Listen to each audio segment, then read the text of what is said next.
Hello YouTube and welcome back to the channel here today. Today we're here for 2 more episodes of City the Animation. Very excited to be here once again, starting the new week off with something happy, hopefully. Something that makes me happy. That'd be nice. Yeah, a bit of a rough one at work today, so hopefully again we can come out on the other side. I don't know, we're chilling. We're chilling out. It's, yeah.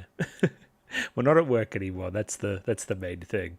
Anyway, where's the YouTube comments? Right there. Have a comment here from Glyke and then a response here from Molly. So I'll kind of go through it in a bit of a weird order because kind of the reply here is in reference to this. I would agree that they were definitely cool down episodes compared to 5. I think most things would be. And yeah, I guess moving away from the devastation at the end of 6 as well. Good episodes last week, of course. It's a good show. The baseline episode is just quite excellent.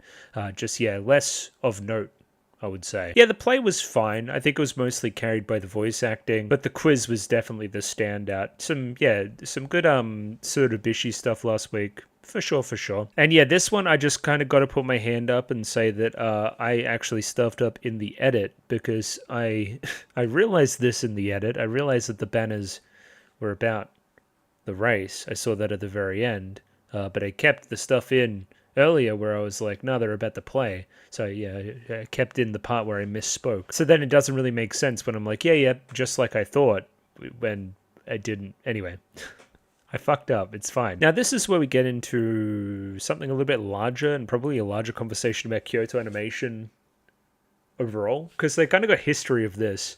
I don't know, they kind of almost write Yuri adjacent things and then don't put Yuri in them. And I'm like, anyway, it's they're gonna do what they're gonna do. It's fine. For me, it's more on the other side. It's Echan. Like, there's no build-up for her being into Tatewako at all. What are you talking about? That's odd. And as Molly says here, it could be a little bit of a wink and a nudge as well, because Riko Izumi's there, so we could be talking about Riko Izumi. That's a potential take, unless, again, the Tatewako thing goes further. KyoAni may be intentionally vague there. Either way, it's City the Animation. I'm not sure it entirely matters all that much. I just thought it was weird. I thought that her and Matsuri were a thing. Well, not a thing, but like, you know, a thing. I thought it was like that. And yes, I do concur that her just like spending one night down about it and then waking up the next day and being kind of bright and sunny and happy. Good. Yeah, that's the way it should go with these kind of things, I guess. And yeah, definitely enhances my already high opinion of Echan. So, I think we're just going to jump right in here. I don't have much else to say setup-wise. There's going to be a race, so... And it's going to be some oh my god, Tanabe stuff with the Adatara older brother. Now, this probably tells me that at least a large part of this episode probably has a larger thing going on in it, a la episode 5, where it was kind of all about the one thing happening, so... Maybe we'll get something similar. I haven't heard the same rumblings about, you know, animation stuff, but that doesn't mean that... I still really like the structure there is my point, so... Fingers crossed. Hopefully, again, the whole town gets involved in this race in a cool way. So yeah, we're going to watch those episodes shortly, but if you'd like to see more episodes after these two, potentially the next 2 in the sequence, Patreon is available for you. It's linked in the description below. You can pay me $6 a month and get access 1 week early.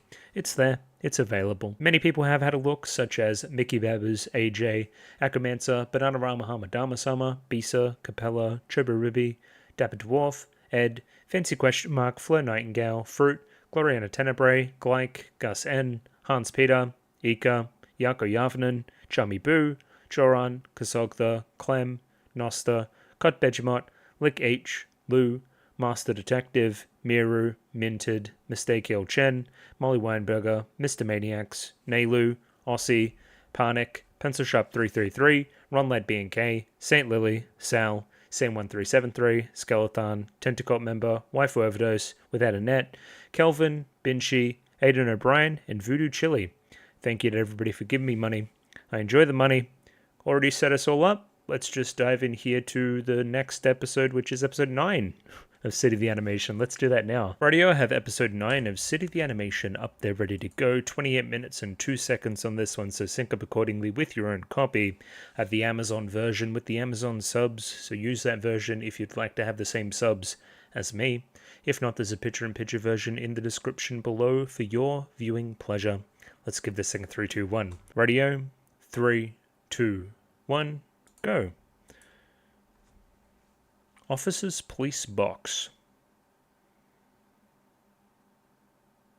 Oh, the race, of course. Are these our duos?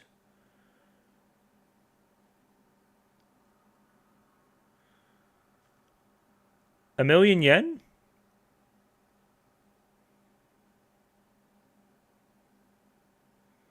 I kind of want to go back and see who those duos were, but anyway. We will see in time, I'm sure. Oh, that's very cute. Okay, yep. What's that, Nabstablook? What was that? Tanabe. I mean, I would imagine that Nagama's running with Nikura or something like that.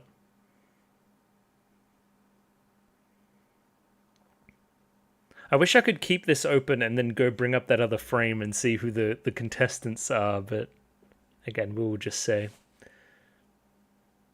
Hey, I got my wish already. It seems like the whole town's involved.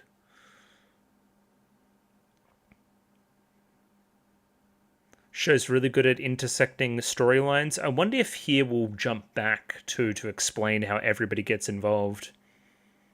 Like the part before the opening's just a little bit of a tease, just letting you know where it's going. Another thing when I started the episode, I forgot how long they are. Just a bit longer, aren't they? I think it's one of the benefits of mostly being an Amazon thing, right? Is this thing even on TV? I don't know.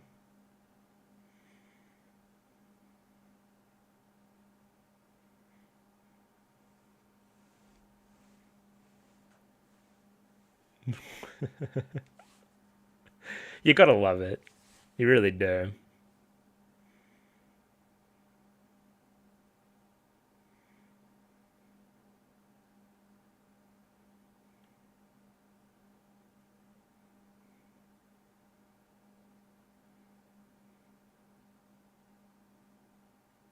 Okay, rules. You have to pass all the checkpoints, true. Oh, it's this guy again. So you both have to pass through together. Audience participation style?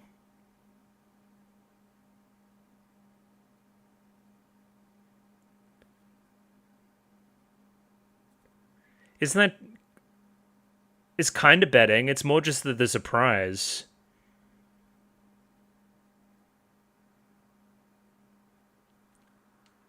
It's fucking Wipeout? What are we doing?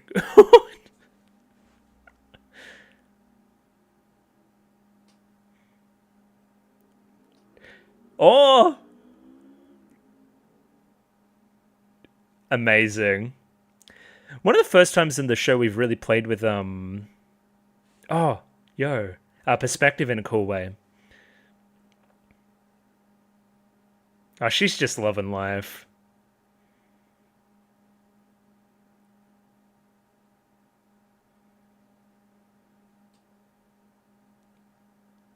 This is brilliant.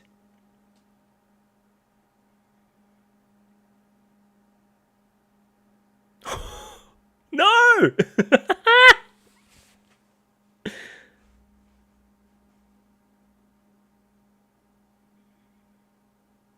Mr. X?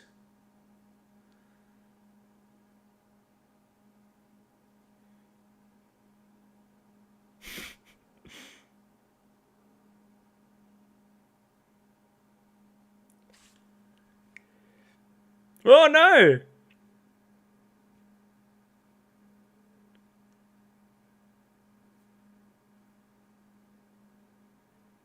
You need to go get all your fucking friends, your partner. Partner vanishing.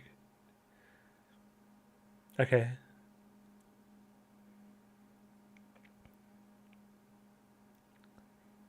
And you're just jogging.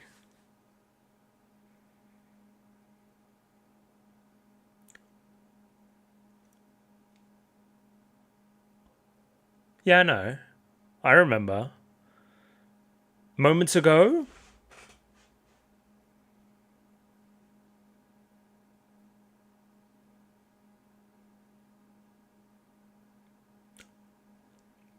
Why do they want you to win the race?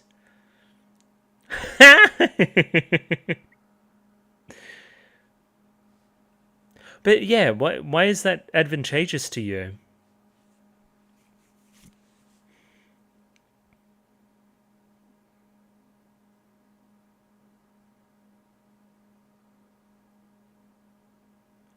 A pan.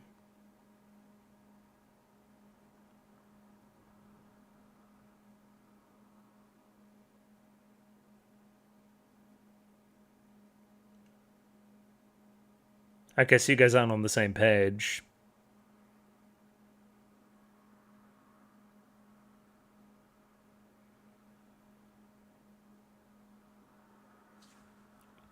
That was a decent way to translate that joke.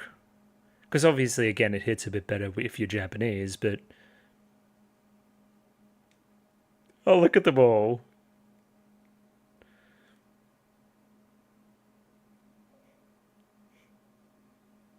They cheat so hard.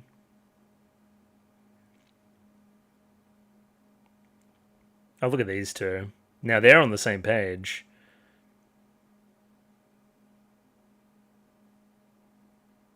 Comes to mind for vehicle.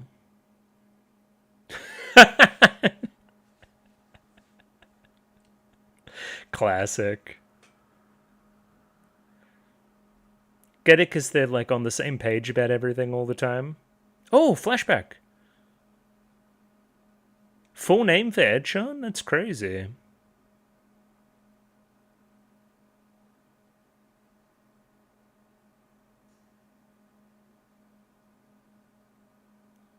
Where? It's in Windings? And everyone's like, you're weird.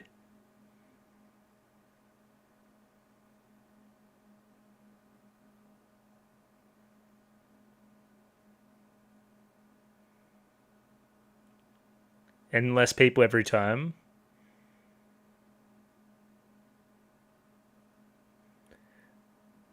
Yeah.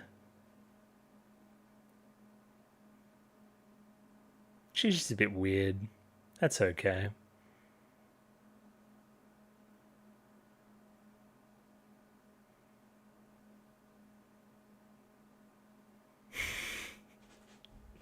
I like that she just does it by herself.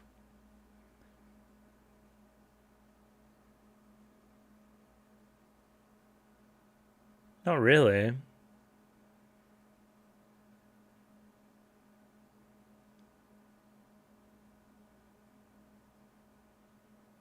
Okay, then bye. Bye, ladies.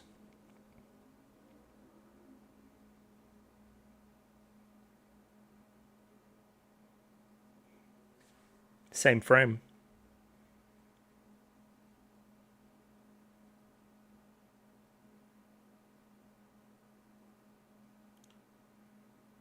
That was just beautiful. I really liked that.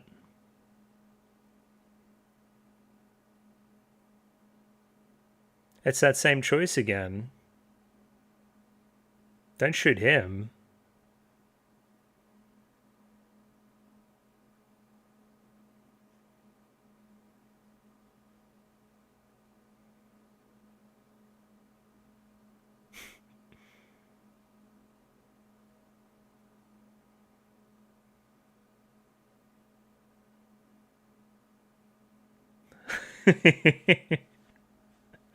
Oh, she's just great too.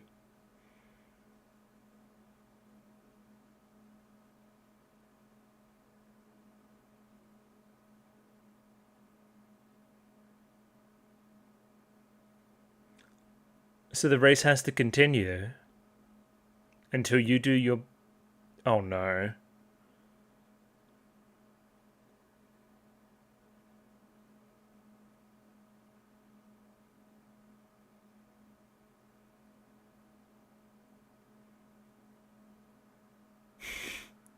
Is that like a heart there?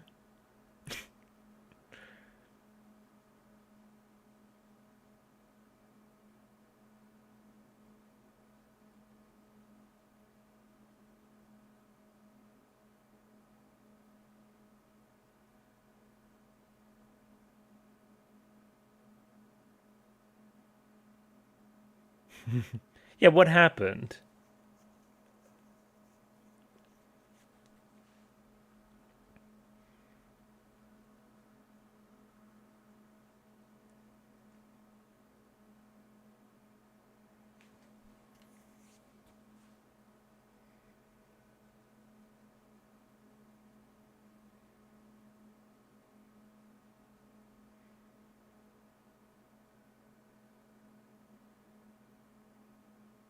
Is it a maze?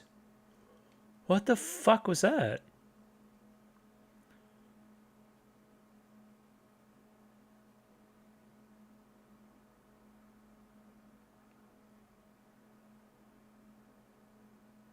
Sick. So cool. Third checkpoint, giant maze.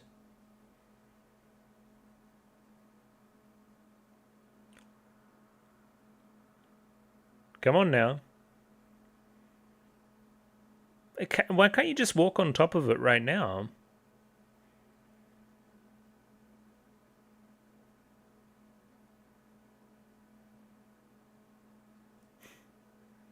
That was almost like peanuts or something. That was cool. Is it meant to be like a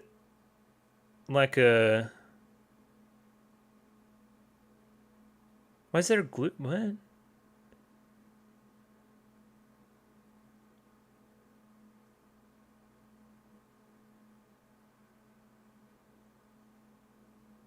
Right, well, that's nice. That's also funny too.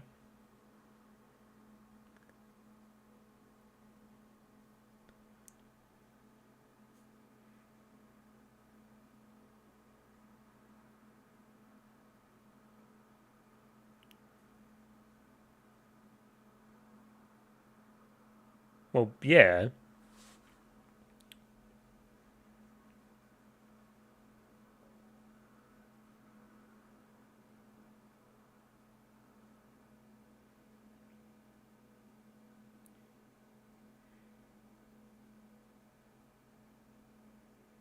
Well, I also want to protect the locket.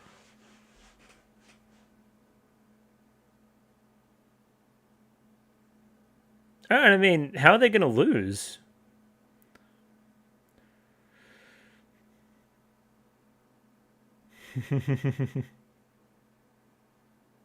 Oh, they just okay. No, they're not a concern. The overlooked pair just got taken out. Oh, the grannies with Wako Izumi?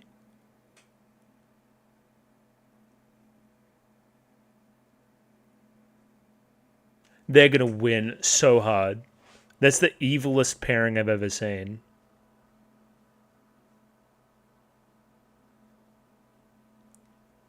I just like all the gay couples are together in the race. I think that's good.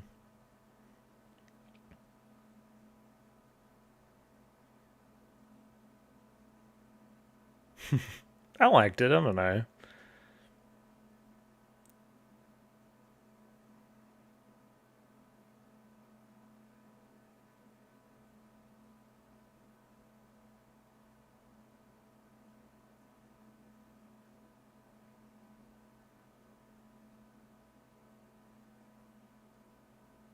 What are you signing?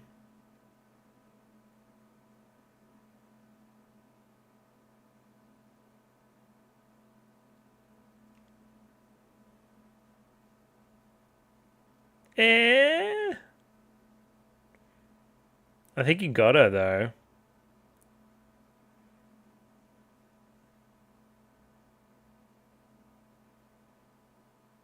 Give me look back vibes here, weirdly enough.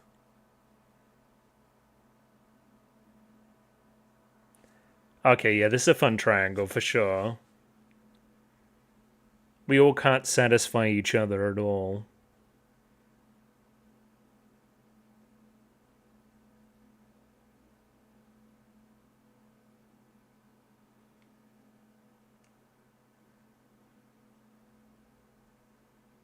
Does it count?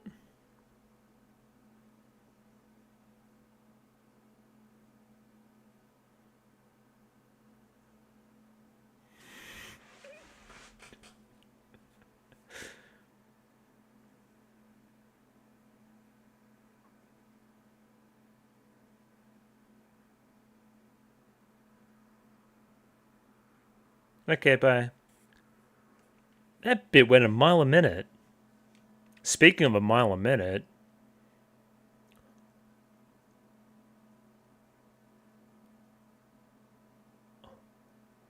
Oh, he has inventions. Now I remember. I'm like, what the hell am I looking at? Okay, it is fucking some Gurren Lagann bullshit though.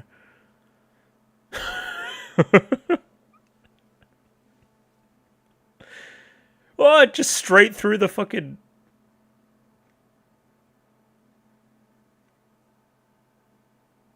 How does that count?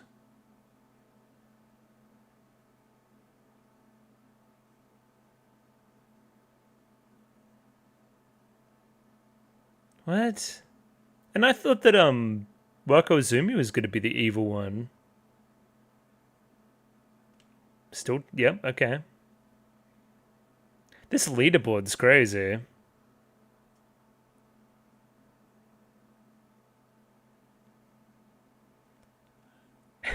Everyone's here now.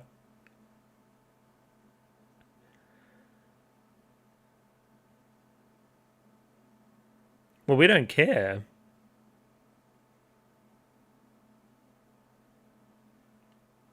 Yeah, our job's done. I don't care. I think we're fucked though. No million yen.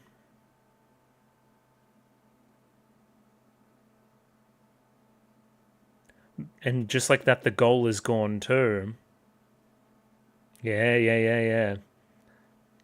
I really like the story of this episode.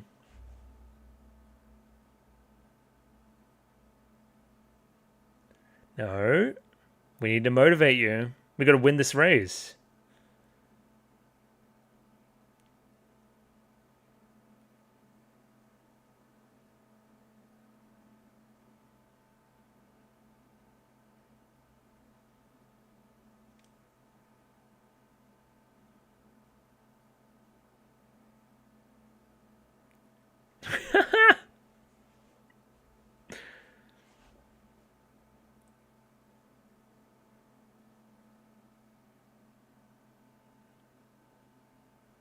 It's all about what's more fun.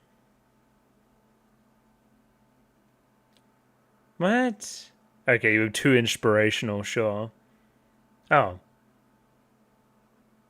Oh, okay, sure. I guess the pep talk worked then. Great.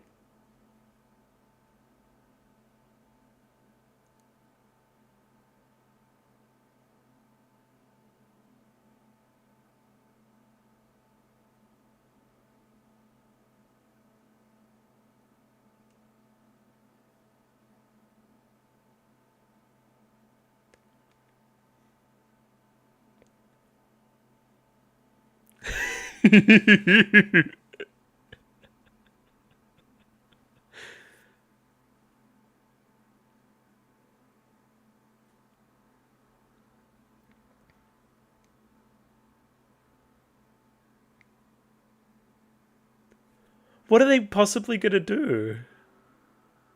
Yeah, I know. Uh,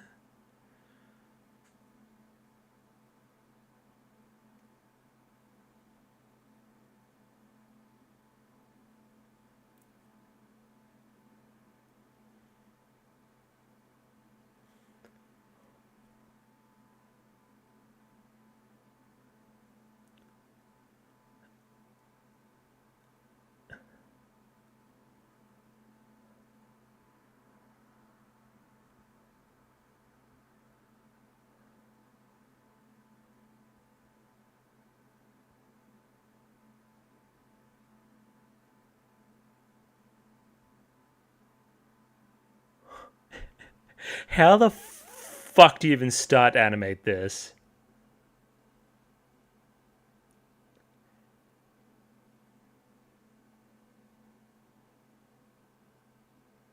Oh, no, we're still going.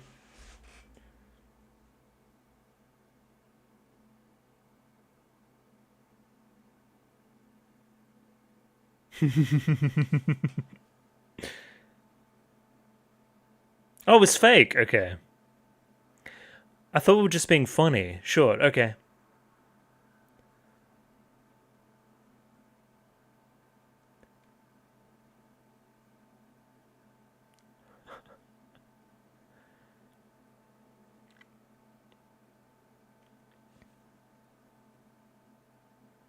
Fire what?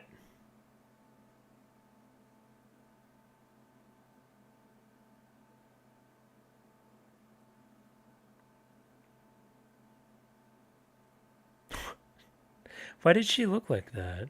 Are they gonna win on the cans? Sure. Oh, money. Money! I forgot they were even still in it. Sure. Easy. They're gonna do some bullshit with the money. Look at this.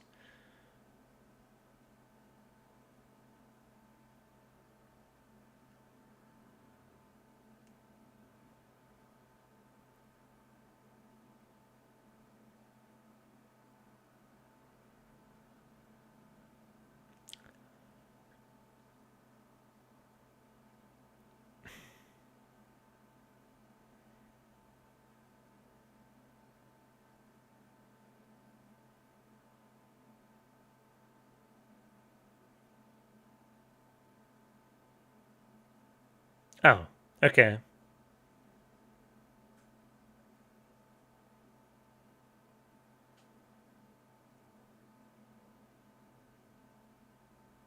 Maccabee. Oh, the hacker.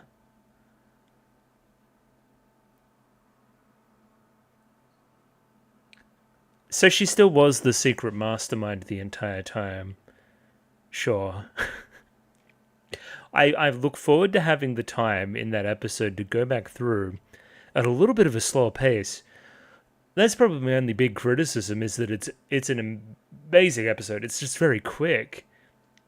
I mean, it's a race. It's kind of, comes with the territory. That was amazing. I loved that. That shot there at the end is unreal. It's unreal. And there's still something here at the very end too. But I guess at the core of the episode as well, there's some really cute, like really endearing stuff about like focusing on fun instead of outright victory all the time, and a little bit of tortoise and the hare in there, of course, too. Slow and steady.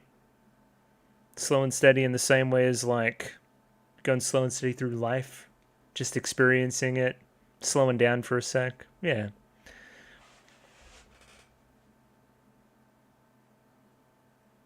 There's some really like I don't know, the whole Etchan thing makes me very sad. Like even the flashback stuff. Like she's just a little bit offbeat and weird and stuff, and she just I don't know, they all just left her. I guess that's what it's like in real life too. Yeah, it made me sad.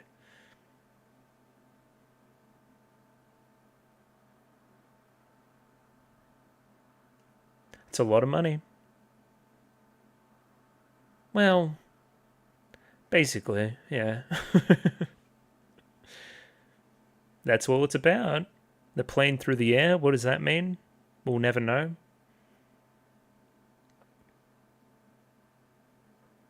Yeah, why?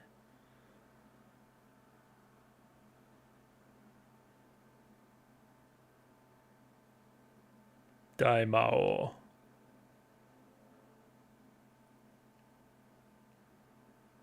I feel like we're getting caught in the weeds here a little bit.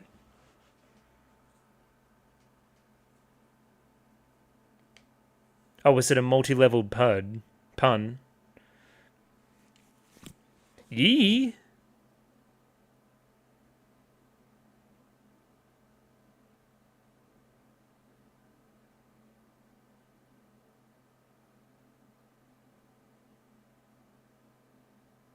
Oh, okay. It's too good. We've peaked. How do we peak again?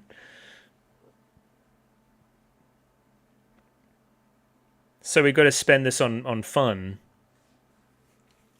Ooh.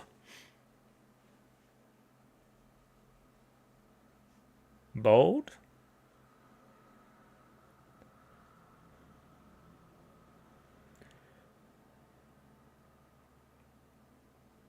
Nyanko-chan?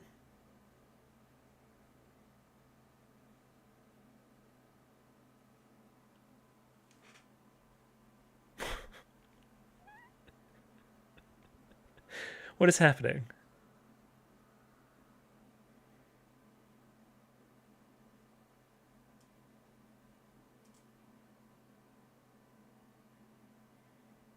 I had a good idea, but you ruined it with more uselessness.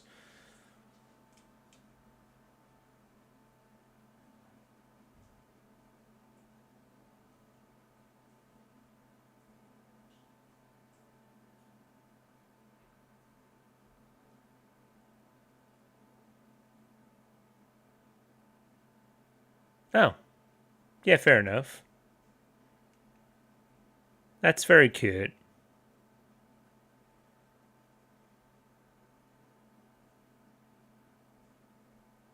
Aww. Was it the same idea? Oh. No, are you crying at something else?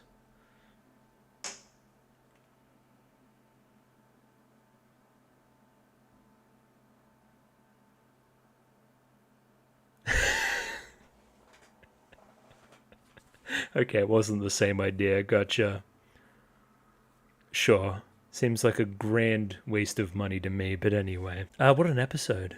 I liked the ending there too. They always know how to make it very sweet. But yeah, I'll return shortly with episode 10. Radio episode 10 up there ready to go. Same old, 28 minutes and 32 seconds on it. Sync up accordingly with your own copy. Picture in picture in the description below. Let's give this thing a 3, 2, 1. Radio, 3, 2, 1, go.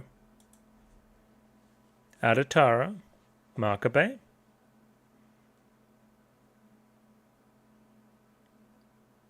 What? Oh, you wanna, okay. You wanna go back. Oh!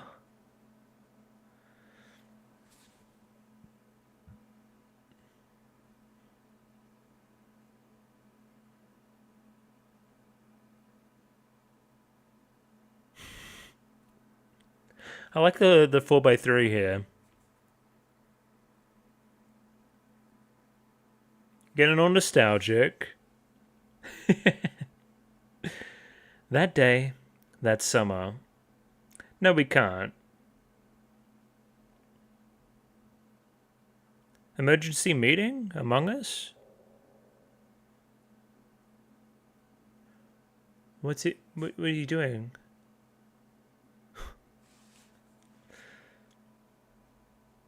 Oh, okay. That's a way to take it for sure. So much cool animation in this show, man.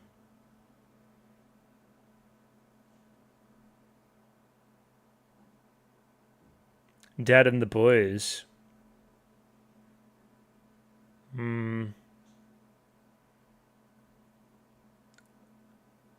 Okay, as long as you guys have fun. That's all it's about. I doubt it. Nobody's having as much fun as Echan and Matsuri. Absolutely not. Not even close. Not even the same stratosphere.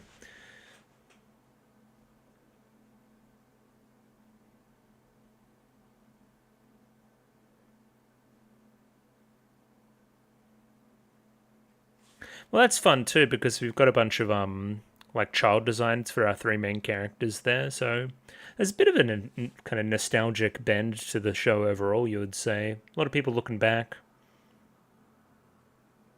I don't know. Looking back's kind of hand in hand with slowing down a little bit, maybe.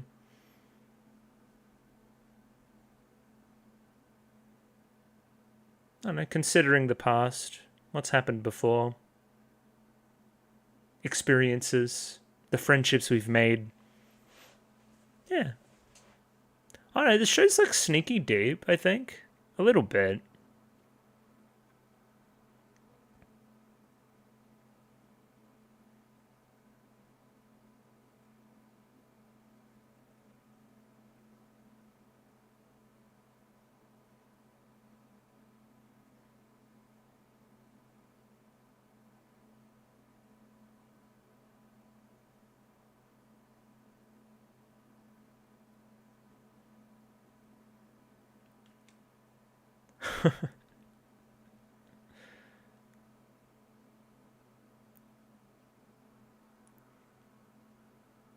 What is she wearing? Forever just trying to motivate her. Okay, we're making a little video or something. What are you reading? I don't think she's paying much attention.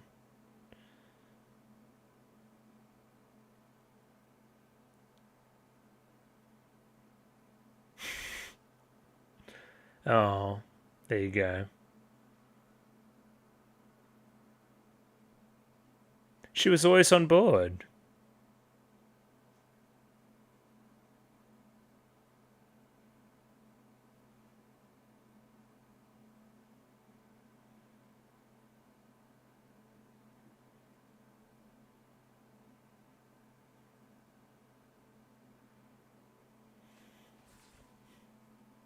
Is that it?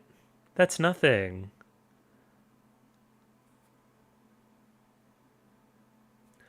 No. Listen. Yeah. Even my videos are better than that, and they're not very good at all.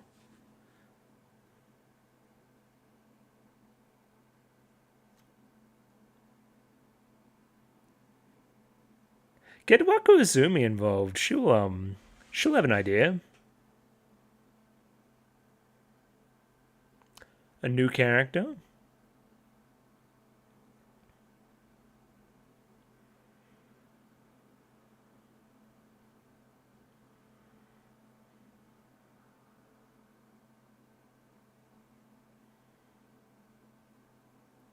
What? I'm not doing that. That's cringe. I feel like you may have some, ulterior motives. What? No.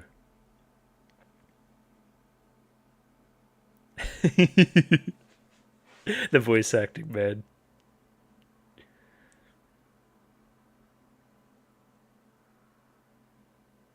Nah, give it more. Mm-hmm. Are you also not doing the little accent? What is happening? Why was it moving like that? Everyone's gonna be like, what the fuck is this?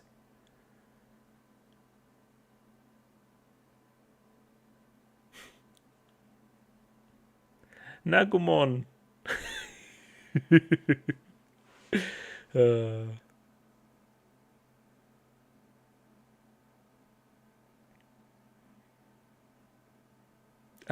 I can. I'm very happy this character's back too. I liked her.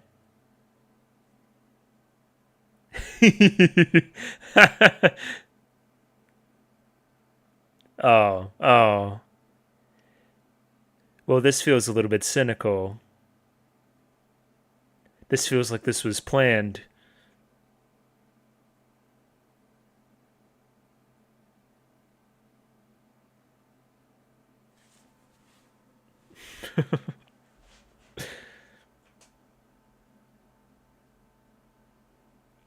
I like the camera setup there. That's fun too. It's done now.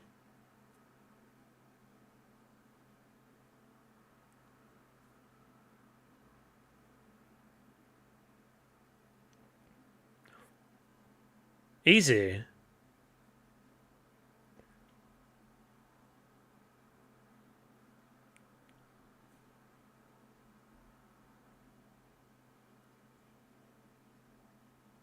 And the content. Don't forget about the content.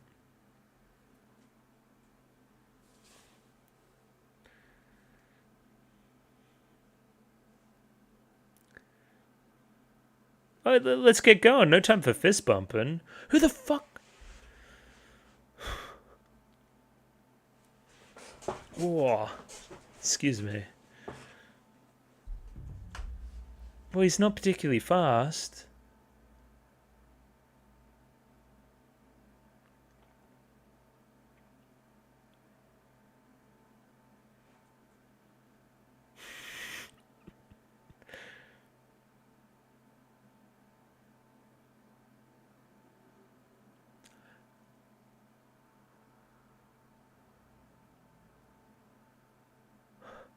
What do you mean? What do you mean, mayor?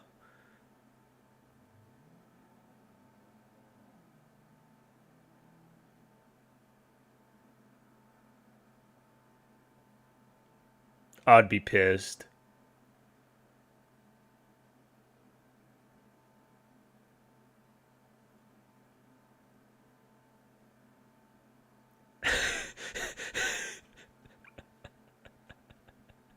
What? What was that?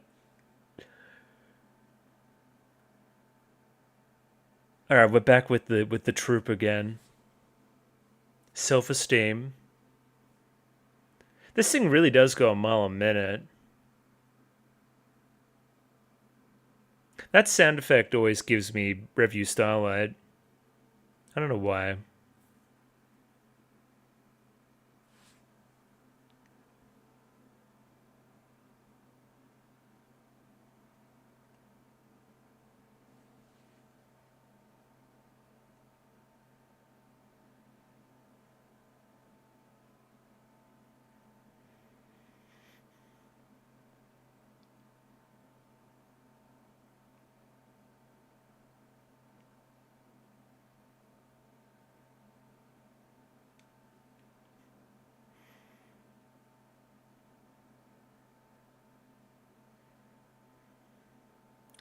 Do they know that they can't... Does he know that they can't see him? He doesn't need to be doing all that.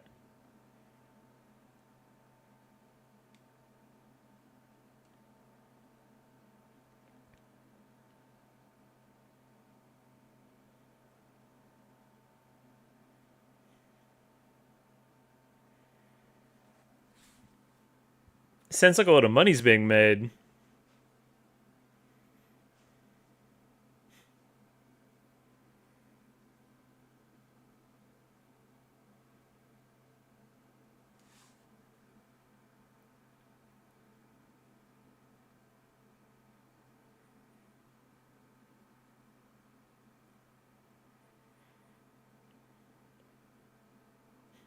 He's adorable too.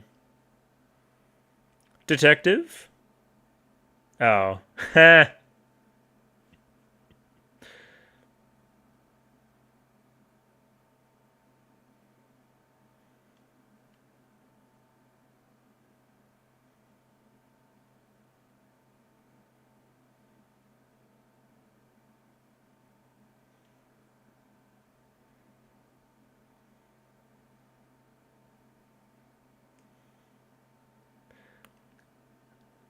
This one's like a cool song. I like the beat here.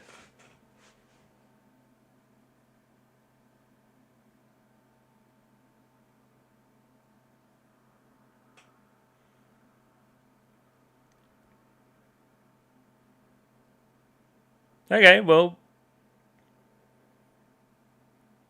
yeah, give me a gif of that too. That's awesome.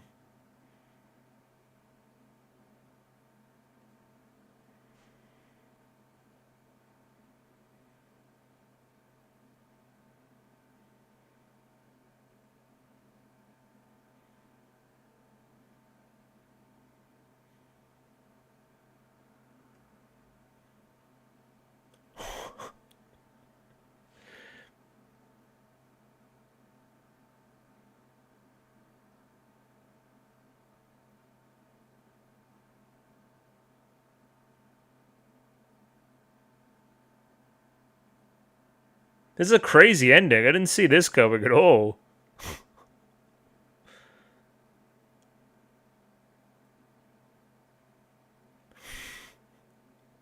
Part one? It's always part one. What was the point of the story? Oh, okay, there's more. Gotcha. What? Pardon? Yeah, that's what I'm saying. What? Okay. I liked that. Oh no, you're still wearing all that?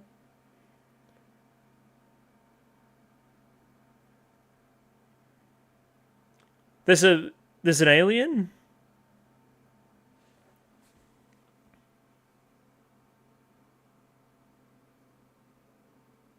Oh.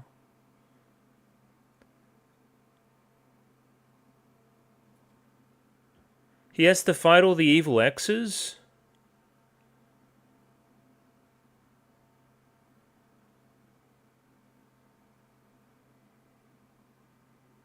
Well, he's only number 2. Who's number 1? I think he's... No. He's part of it too, for sure, for sure. He's got an aura to him. Who's member number 1?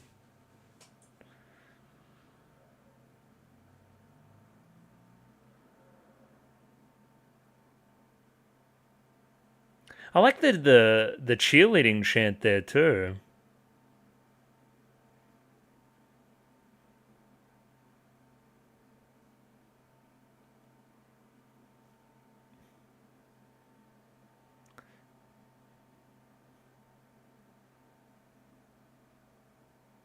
Who the fuck are you?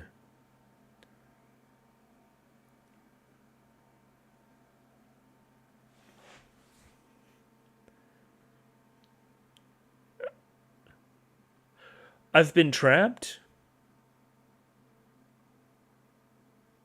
I formed a scrum.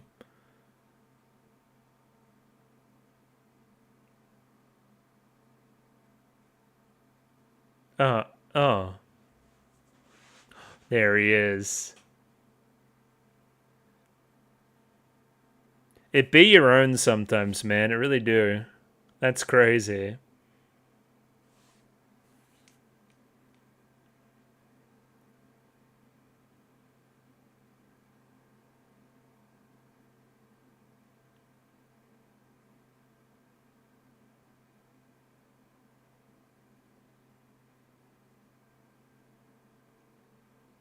Go on then.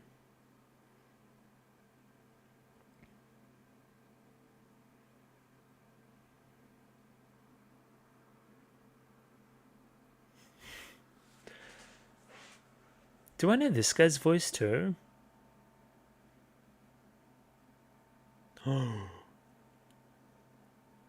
There's a demon? Oh, she's here.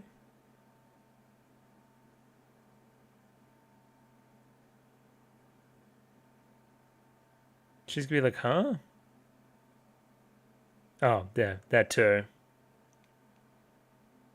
Not at all is crazy. Wait, why are we in the solar system? What? Why did I start watching a fucking sci-fi show from the 2000s? What's happening?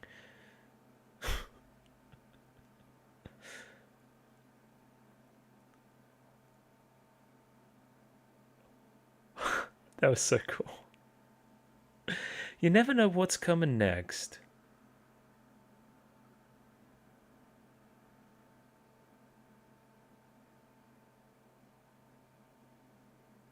Yippee.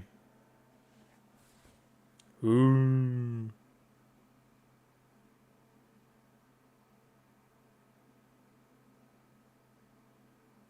I don't know, I've kind of been here the entire time.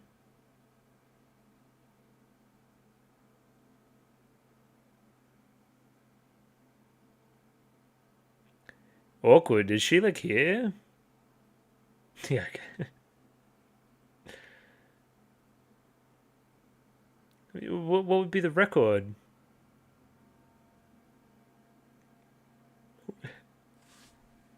No?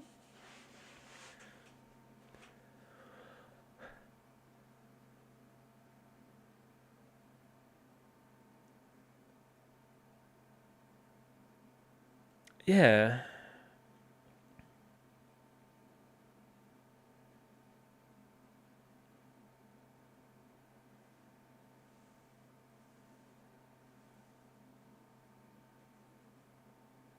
It certainly is a good way, though. Go on. New catchphrase?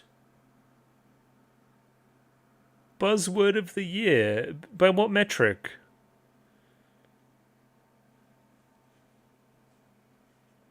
I smell a Japanese joke coming on.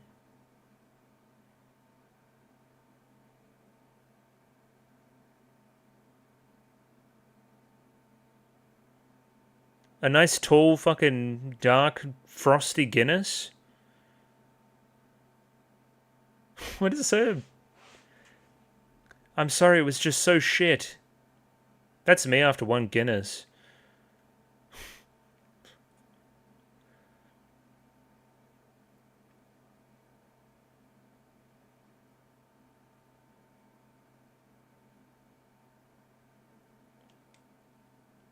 He's foaming at the mouth.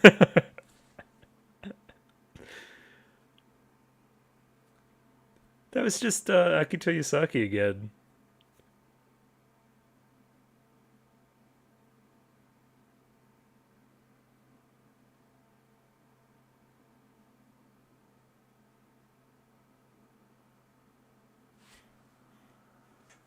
He's done it again. Sasuga Adatara.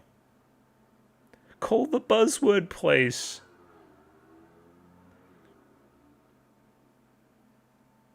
We've won again.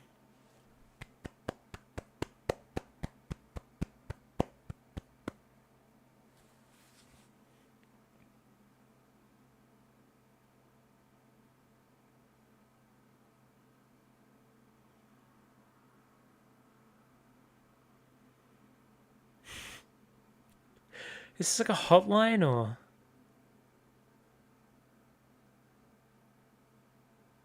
What? What's the problem?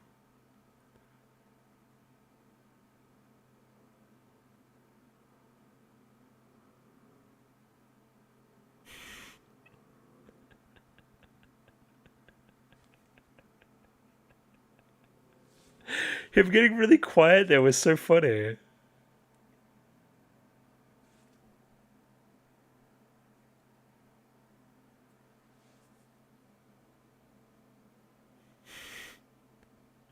One battle after another? Okay, I think we failed. HR side station. What? I forgot you guys were even doing this.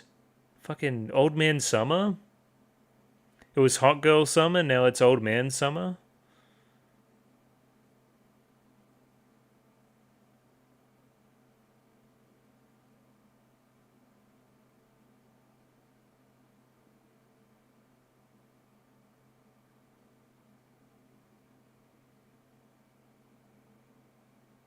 This guy's always drinking, man.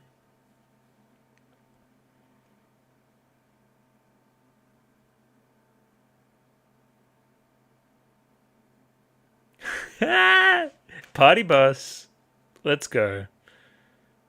The vibes are immaculate there. Oh, they're so lame. That's great.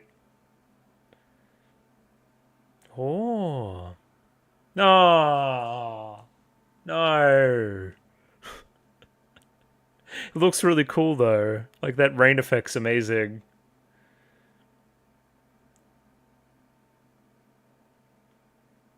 I think the weather's turned sour.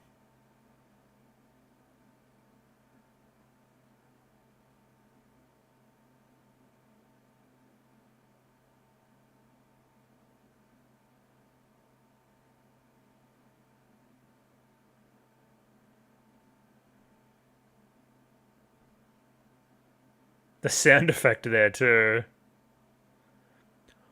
What was that? He's dead? He has passed?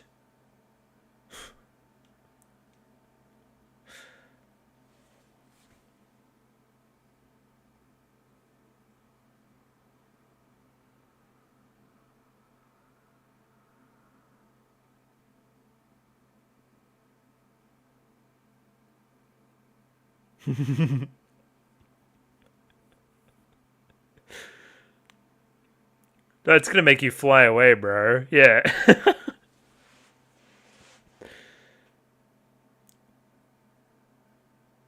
I hope that's not blood. Okay, good. Oh, it's splitting into thirds fun. And we all finished our watermelon.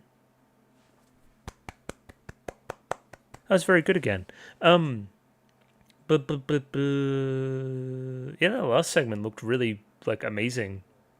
That was a bit more like episodes like 7 and 8, where we're just kind of everywhere doing everything, as opposed to our last episode that was a bit more structured. Yeah, it's hard to even think of all the things that fucking happened. The Riku Izumi fan club was insane. That was craziness. Oh, all the stuff with trying to become like get a viral video, and like the character we made, and like the scenarios she was thrust in. Why was the like the cartoon robber the mayor? What happened? Why? What is he doing? Anyway, uh,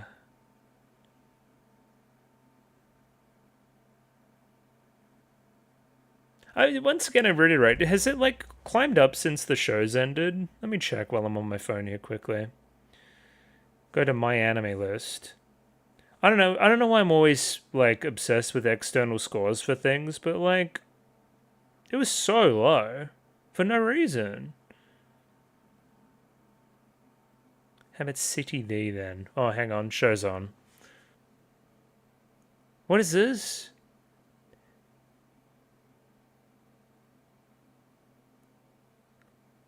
Why is this like next time on or something?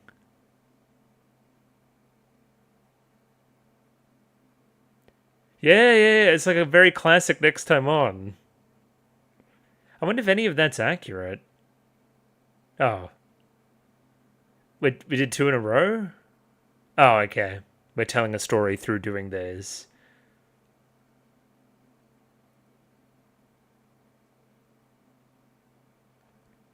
Is this gonna be a dream or something? That you're dreaming of next time ons for your fucking like fake romance with Riku Izumi? One more? Classic.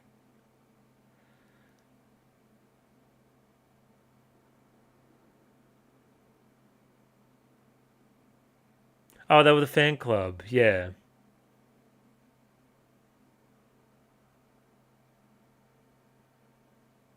Do we get one more? Okay, we get a few more. This is a really fun way to frame the like this segment. And the music like looping.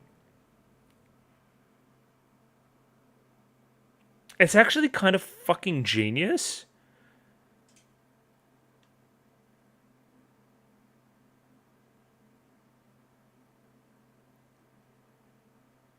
I wonder how this is in the manga. This song restarting is fucking frying me.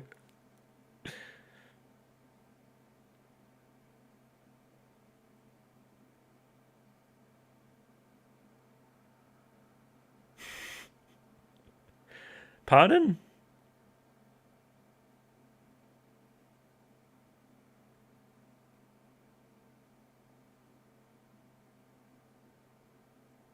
I see.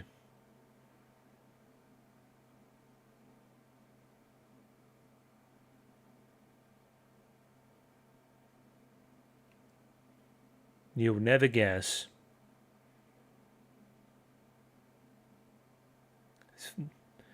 That's what One Piece is like in my own head. I don't know if that's accurate, but I haven't seen One Piece. That was just some One Piece. That's crazy. Anyway, we'll leave that there for tonight. That last segment might be fucking incredible. It's so good. What the hell? Okay. It's so funny. And like meta. Anyway. Great. Wonderful. I'll see you tomorrow. I'll talk about these episodes some more. I will not be short on things to talk about. Let me tell you that. And we're back. It's the next day. City the Animation, episodes 9 and 10 in the books. They were fantastic again, man. This show is a ball. It is so, so damn good. In particular here, episode 9 coming through with at least a little bit more of like a story and some like emotional stakes into it and like an overall resolution and like a moral, I guess you would say too, which are all things that the show's kind of scattershot nature doesn't really allow all the time. I mean, you get it in bits and pieces, of course, in moments, but this one kind of built up a lot of other things in the episode to kind of come together to tell a larger story. I liked it, basically. I don't know. I thought it was a good look for it. And yeah, much like episode 5, it's nice when we can focus the entire episode on one big event encompassing the entire town. Give a quick shout out here to Ryo Miyake, who was the director on here, episode 9. Episode 9 was like some of the stuff back here, man. Like towards the end where we're going like mental with it. Like that's craziness. I don't know if they're specifically responsible for these shots back here in this big extended sequence. I'm imagining it was a group effort, but whoever is, kudos. It's one of the better pieces of animation I've seen, I think. It's really up there. It's really quite up there for sure, for sure. And likewise, shoutouts to Kohei Okamura, who is the director on episode 10 too, which is no slouch in all of its fun creative decisions too, which we'll talk about in more detail when and if we get there. Also, a little bit short on time this week, and will be short on time again next week. Very, very cool. I love being an adult. It's awesome.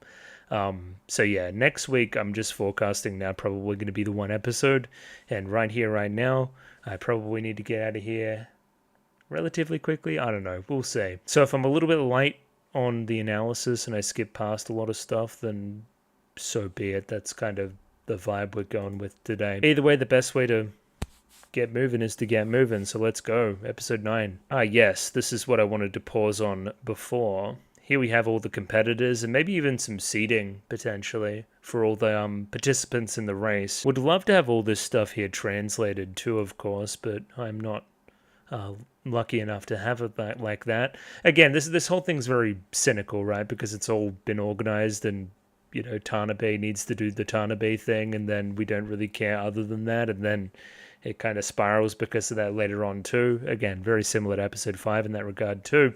I didn't recognize Wako Izumi initially because no hat. I don't know if that makes me a bad person or not, but it's just an observation. And I mean, they're basically all couples, probably sans you two, at least I hope not. Everybody else are kind of couples with each other. Oh yeah, we ever gonna do anything with you? I thought that this would be a good opportunity to maybe do something. See the urchin thing here too. We noted that last week. But yeah, no, we didn't. I don't know. You will come into the show at some point in a little bit more sharper detail. Oh, I didn't notice that. It's Kid with the Eyes, the Fried Rice Boy, and the Quizmaster. Okay, that's a fun pairing. I like that. Yeah, lots and lots of weirdos coming back, because this guy, likewise to the Quizmaster, is from the same skit. He's the guy that shushes people during the quiz. He's like the main kind of presenter guy in town, I guess. Either way, race is on. Rules are simple. You must pass through the checkpoints at each checkpoint with your partner in tow. Once you do all that, pass all the checkpoints, pass the finish line, you've won. Those are the only real kind of rules there, which means, again, it opens it up to, you know, turn into chaos and pandemonium later on. The use of machines and the crowd getting involved and there being an active antagonistic force, it all just kind of breaks loose. This doesn't really come back, IMO. There's something about the audience participating for a 10 million yen prize or something, and I don't seem to remember that happening again. I guess that, I don't know, maybe incentivizes why they do what they do later on. Like, they all get involved by the end. Maybe they have a vested interest. Sure. Oh, yeah, but slowing down here is a little bit fun, too. We can see kind of either partner here of the ones that rush ahead kind of stuck at this wall. We have old mate kind of trying to climb over. The animals too scared to kind of follow in tow. Of course, Echan and Matsuri not really able to do much either. They're struggling with whatever the hell this wipeout bullshit is, and you know, we're over the end waiting. I thought this was a point of difference animation wise. We get like really exaggerated and a little bit more stretchy with some of our stuff here. Like, that's different than the animation in the rest of the show, which can be smooth but is also very like kind of regimented and kind of attached into character design. Yeah, I don't know. I thought it was a good look. I wish we did a little bit more stuff like this and played with the camera in a few more fun ways. Again, it's probably Kyoto Animation's folly, if you could call it that overall, or at least has been so traditionally, that again, they make a really good looking thing and sometimes don't play with it as much as they sometimes should. Weirdly enough, I would say Nichijou was the exception there. So again, maybe bring in some of that same energy. They're a good pairing, maybe Arawi and Kyoto Animation. Does everybody else love Tanabe? I love Tanabe. I think that she's just the cutest. And I don't know, seeing somebody like really dumb but also like really rich, and like, I don't know, that's always been one of my like favorite tropes. Just like the really happy-go-lucky, doesn't really want to hurt a fly, like rich girl. I feel like it's good stuff. Once again, animation is on 11. I like how she has her little like cronies helping too. Obviously these two, which were featured in episode 5, obviously, as well as Hotaka up the top with the sniper rifle. Dissenters will be shot. This is almost giving me like some crazy movie character vibes or something.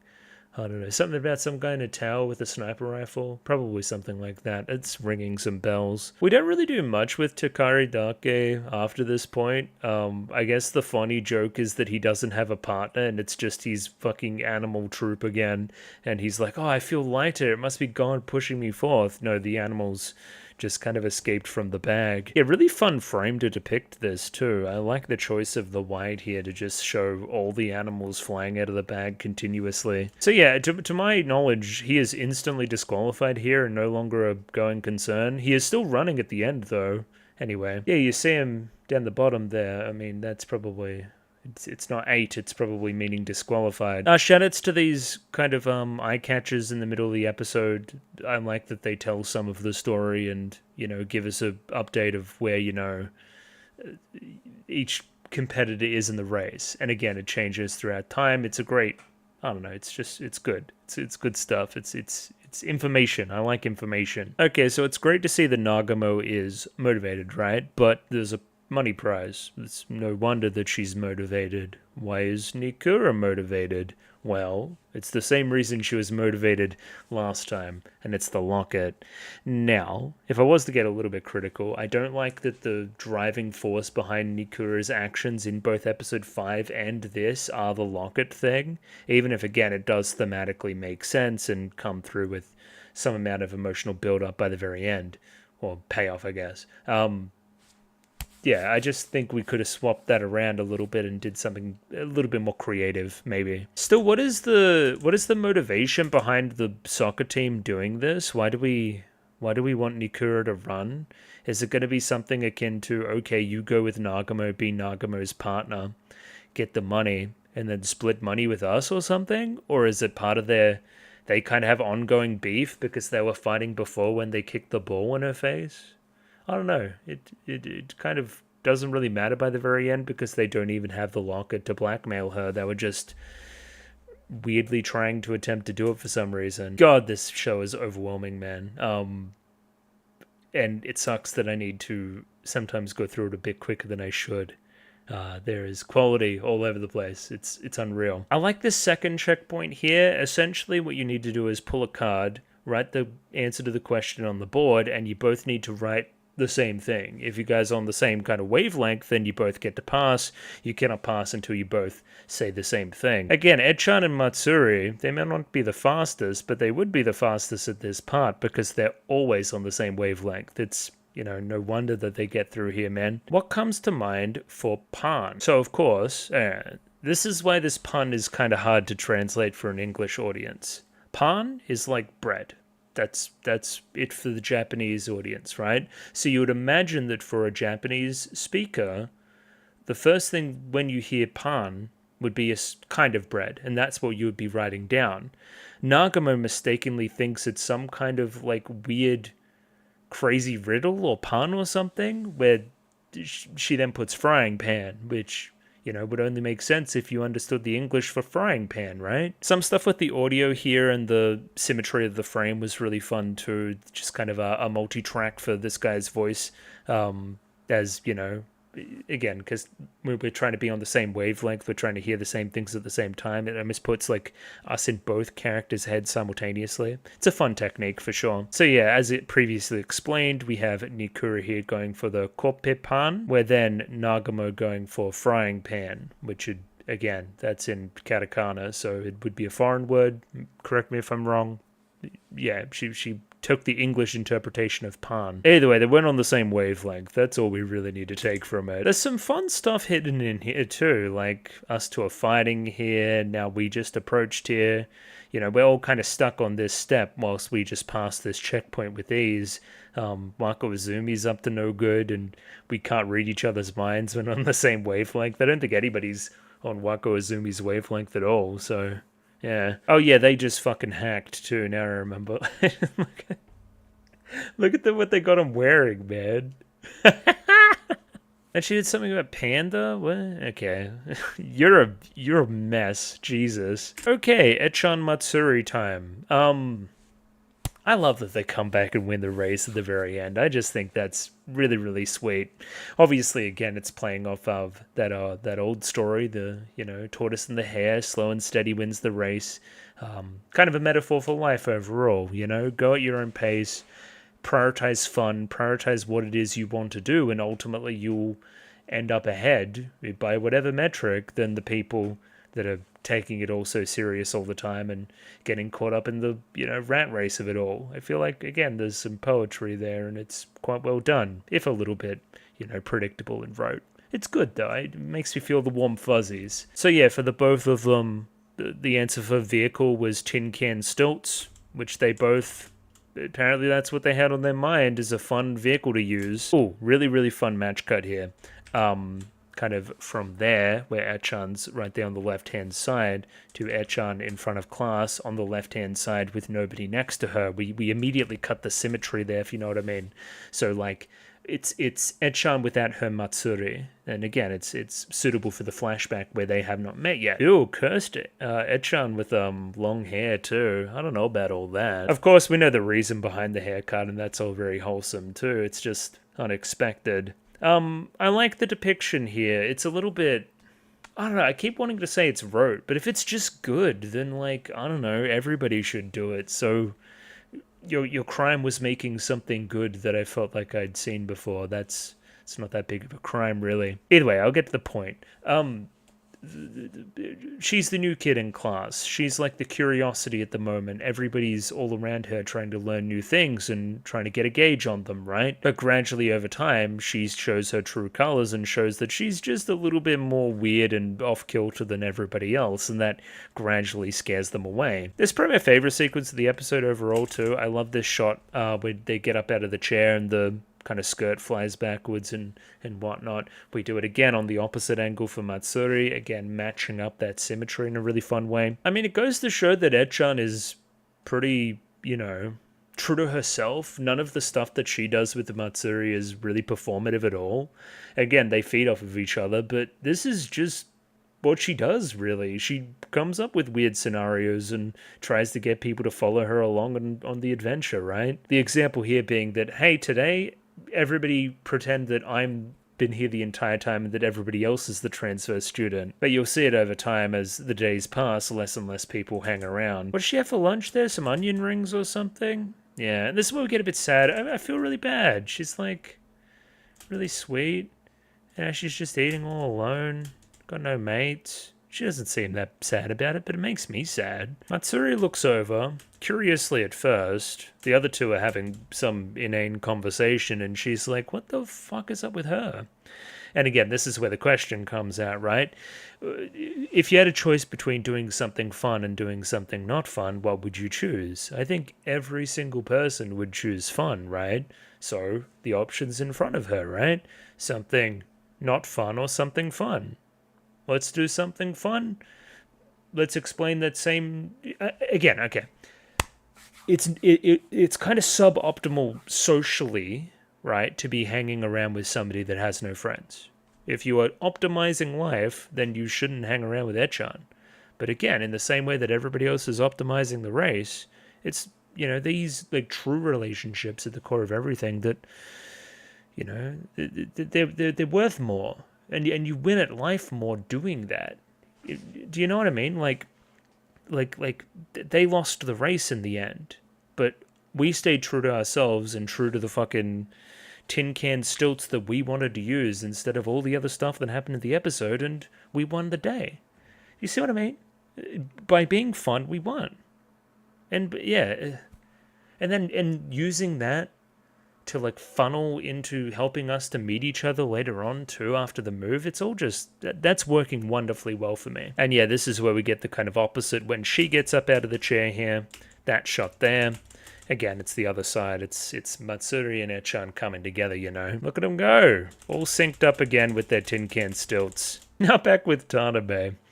I love Hotaka and how like cynical he is about the entire race. I only have one objective, and it's to let this race continue for long enough for her to pop the question. I don't care about everybody else's plight here, or the result, or any of that. I just care about making my master happy. She seems pretty happy for the moment. She's actually in somewhat of a love coma. She can't pop the question right now because she is too happy. Isn't she just the cutest? Anyway.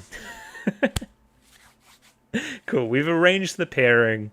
Hey, all it's about is asking him out to dinner. That's the goal here. I like that building upon last skit, she's actually taking initiative here and asking him out and not setting up opportunities for him to ask her out. It's like, I don't know, she's actually taking it with two hands, which is nice. I don't know, seizing what she wants. I don't know, man. The show having different modes that it can kind of pop into, like this turning into like a, you know, Mission Impossible type spy thriller type thing when it comes to these guys. It's really, really quite fun. Also, their line reads there are amazing for their kind of affirmative here at the end. That's just, once again, fantastic stuff. There's a quick scene there where Nikura kind of imagines the old Nagamo and kind of ponders why she is the way she is. Like what happened between back in high school and now to make her change so much. This is when we quickly find that our whole race has turned into a bit of a maze. I love pausing this show, man.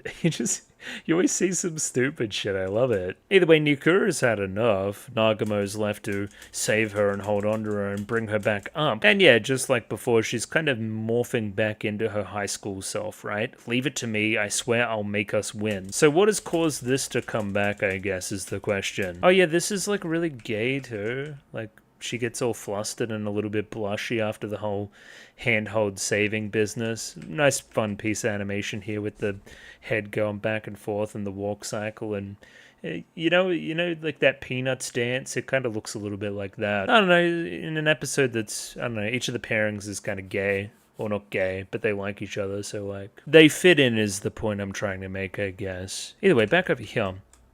I don't know what's going on with that purple monster. That's some... I didn't even notice those two there. Jesus. I thought that the purple monster was maybe giving the like a Pac-Man ghost. That's what I wanted to say in the episode before I was really interrupted by this like glue trap that they found themselves in. Yeah, Nikura kind of starstruck at finally seeing the old Nagamo again a little bit. And again, we got her in a pendant for a reason. We were part of the fan club. We followed her around. Yeah, like... I don't know. Kiss already. That's my 2 cents, maybe. It's no coincidence that Nikura walks over to a place where there are two other characters already kind of asking each other out. So, like, you know my opinion on the subject. More pertinently, we discover what Nagamo's missing, which is a goal. Again, that goes back to the first episode where she's like, I don't really know what it is I want to do. You know, I'm a little bit stuck. But all I know is I want it to be fun. Like, again, they're very similar to the Echan Matsuri concepts we were playing with before. Just something I truly believe in. It's resonating. Yeah, but once again, I'm a little bit less hot on the whole locket business this time. It fits. I would like a different piece. The same piece fitted both times, but you could change it up. That's what I would have done. Oh yeah, all the dads got drunk at the end of the road there too, so... they're not really going to be a going concern until much later when they randomly hop onto a machine and kind of buzz past everybody. Also, the Quiz King got taken out by Granny and no one even noticed? What? Oh no. This is when I learnt that Wako Izumi and the Granny were together as a pair. I didn't really realize that before.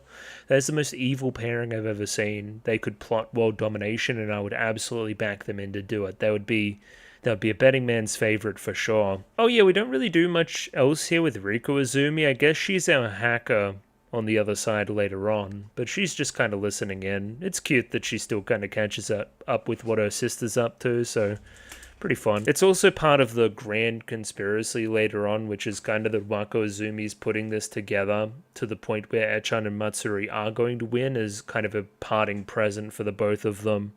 But again, you could believe that, you could not believe that. I tend to lean on this side and believe it because she's insane, but yeah, sure, parting gift, why not? Oh, this was really fun. I forgot this element too. So the dynamic and the triangle here that we draw later on is really fun. So, okay, like ostensibly lonely mangaka, right? Not very well liked or supported, is always scared that he's going to be cancelled. Editor on the magazine, obviously they have affection for each other, but he's not always in control of if he, continues to be published or not. Obviously, again, like you're looking for attention, you get attention in the form of Wako Izumi, but you also want Wako Izumi to write a manga for you, and she won't. So you're trying to all leverage it all to get what you want from each other. I don't know. It's a really, really fun dynamic, man. It's also fun to see Wako Izumi on the back foot. Her genuinely want something from somebody else and kind of get thrown off a little bit. I tend to agree with myself. I said this all reminded me of Look Back a little bit. The whole, two rival mangaka asking for autographs and whatnot. That took me back to that film in a cool way. Yeah, we even draw said triangle I was talking about before, like physically. Thought this was a great touch. Oh yeah, the other element to the triangle too. He doesn't want Wako Izumi to get signed because, obviously their manga's better than his.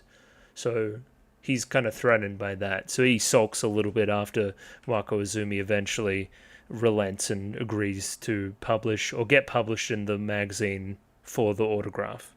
Gotcha. A little bit convoluted there, but sure. Really like this shot here where he runs and the colors just kind of start to shoot out before he's kind of pulled away. My only criticism is that it's a tad quick.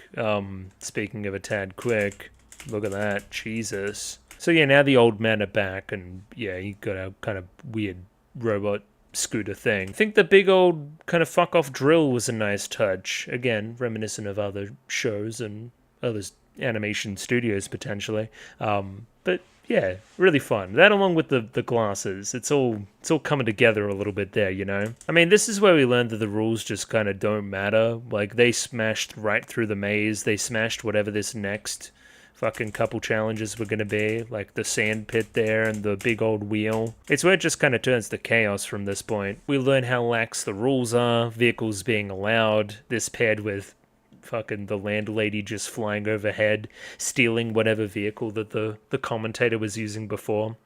It's a good moment. Once everyone found out that they could bring their own items, they all just thought that all the, rules were fucking meaningless, so they just jumped out and started all going. Enter Hortaka, right? So this whole race that we kind of organized and were puppeteering has turned into a bit of a farce by the very end. But Hortaka's like, I don't care, mission accomplished. If Tanabe asked the question that she wanted to ask and Adatara said yes, then who am I to get in the way of that at all?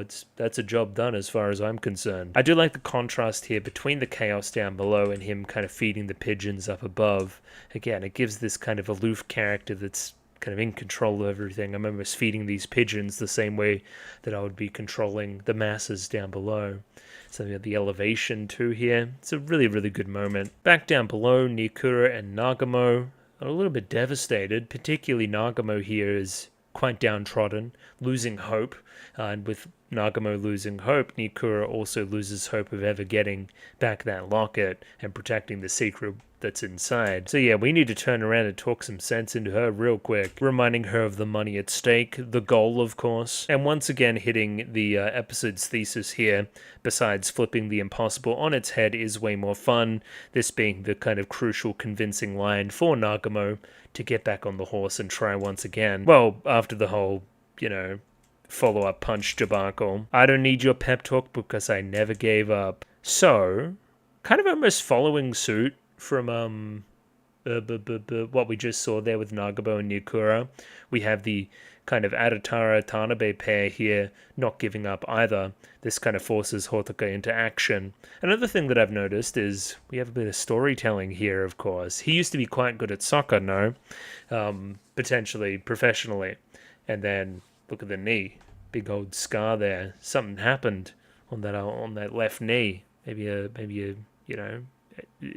ACL or some equivalent. You would say devastating knee injury. Never quite got back to it, and it kind of moved back into town in the wake of that. I don't know. Maybe.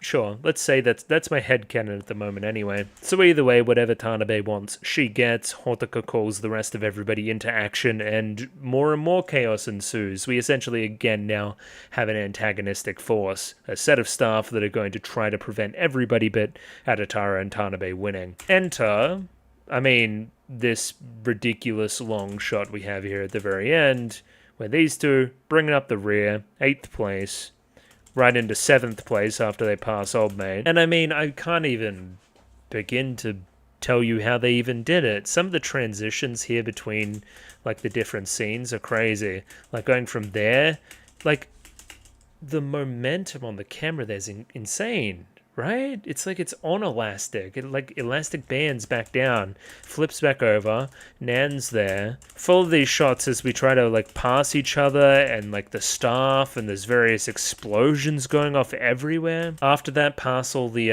animals here. Love this formation that they got going on too. They always have some crazy action shit going on. They look so cool. What the fuck? Okay, this show's amazing. I think that's what they said, something about bombs later on and like setting traps. So maybe that's kind of what all these are. The Wako Azumi set or something. I don't know. It sounds like something she would do.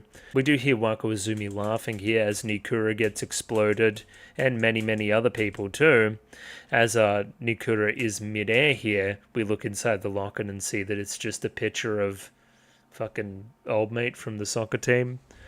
That's not my locket. That's a replica. You guys tricked me. Again, I still really don't know their motivation in doing so. You'd have to imagine it's just monetary. Everybody is trying to hold back Nagamo, but she's still trying to go. Love that moment. Again, just relentless in trying to accomplish the goal. And yeah, at the head of the pack, like after walking past these two that just exploded and ended up in this predicament, we took out their big old machine, their vehicle. Just the entire time we'd been still on the tin can stilts and win the day. Once again, they didn't even notice that they had one. They didn't even know that the finish line was here. They were just playing tin can stilts and looking at all the chaos going on.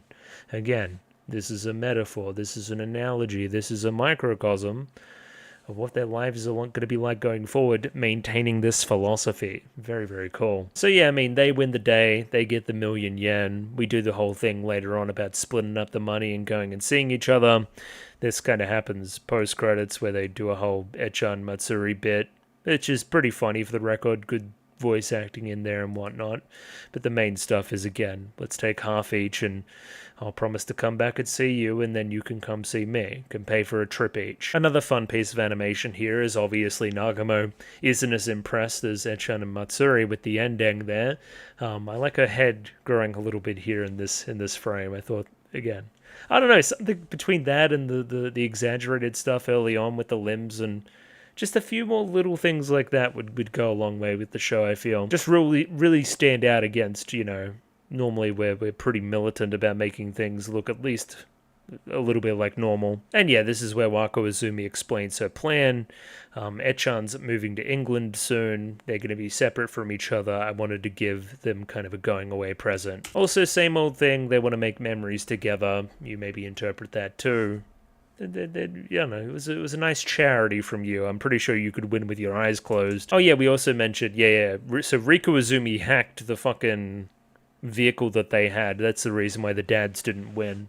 Sure, we had a hacker on the other side. I guess that's what we see her doing halfway through the episode, is maybe working some interference there. Yeah, as previously spoken about, there is a little bit of Echan Matsuri at the end here. The use of the plane motif here is really fun.